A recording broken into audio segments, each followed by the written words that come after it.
اگر آفاق احمد کے سامنے بلدیہ ٹاؤن کے اندر جلنے والی فیکٹری کی JIT پڑی ہوئی ہو جس میں یہ لکھا ہو گرفتار شدگان نے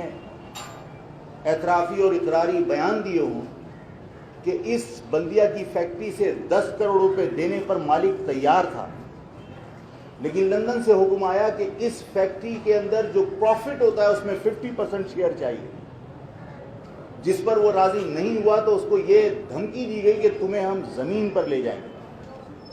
اور اس کے بعد گورنر ہاؤس میں بیٹھ کر میٹنگ ہوئی، گورنر ہاؤس میں بیٹھ کر یہ دہشت گردوں کو احکامات جاری کیے گئے کہ اس فیکٹری کے دروازے بند کر کے فیکٹری کو آگ لگائی گئی، کیمیکل فراہم کیا گیا۔ جب اس فیکٹری کے اندر بے گناہ اس مہاجر قوم کے بچے بچیاں جو اپنے گھر کی کفالت کرنے کے لیے اس فیکٹری کے اندر مزدوری کیا کرتے تھے، ان کو خاکسر کر دیا، جلا دیا،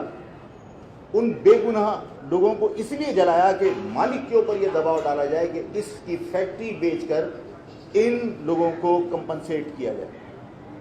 اور دھمکی دینے والوں کا پہلا اسٹیٹمنٹ رؤف صدیقی کا اس واقعے کے بعد یہی تھا کہ جو لوگ اس فیکٹری کے اندر جاں بحق ہوئے ہیں انہیں اس فیکٹری کو بیچ کر ان کو معاوضہ ادا کیا جائے گا۔ بحیثیت منسٹر آف انڈسٹریز، کیونکہ سائٹ کے چیئرمین بھی تھے وہ، انہوں نے پہلا اقدام یہ کیا کہ فیکٹری کا جو پلاٹ تھا وہ کینسل کیا۔ جب مالکان کو گرفتار کر لیا گیا تو مالکان کی گرفتاری کے بعد جب انہوں نے ضمانت کرانے کی کوشش کی تو گورنر عشرت العباد کے ٹیلیفونک کنورسیشن ریکارڈنگ وہاں پڑی ہوئی کہ ججز کو دھمکیاں دی گئیں کہ ان کی گرفتاری کی ضمانت نہیں ہونی چاہیے۔ جب یہ سب کچھ میرے سامنے ہو